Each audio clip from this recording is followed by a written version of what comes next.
Ganda! Fresh na fresh! Maganda Of po. course, no? Hindi rin magpapatalo ang skating champ natin. Sky Chua! Ang ganda. At of course, ang kukumpleto sa kanila, Sparkle Beauty, Angel Layton. Ganda rin, oh. Napaka-sexy! Diba? Ang aking mga bebe girls, kasama po ako dyan sa ating kapatid. Kaya naman Vanessa, Sky and Angel. Sa swerte niyo nakasalalay kung magkano ang mapapanalunan pa-premyo ng ating studio player. Ano bang mga ginagawa niyo para swertihin kayo sa buhay, girls? Ikaw, Sky. So, mahilig talaga ako magsuot ng gold, black, and yellow. Ay, bakit ano? Bakit very specific yung mga colors? Dahil yun sa feng shui ko.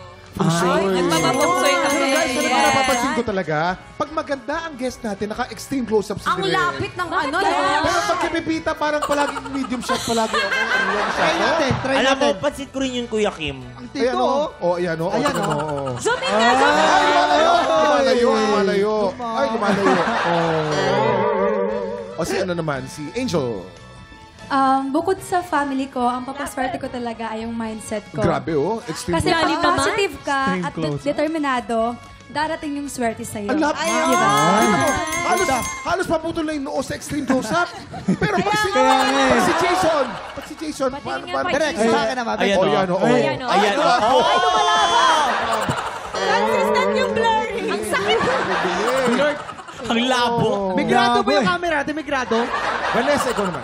Ako po, nagsusot ako ng maraming accessories. Gaya po na nakikita niyo, puro accessories Ang po yung dami suot. nga.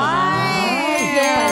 Kasi naniniwala ako na parang yung swerte, parang, uy, kumikinang-kinang siya, parang gusto ko siya. Ganon.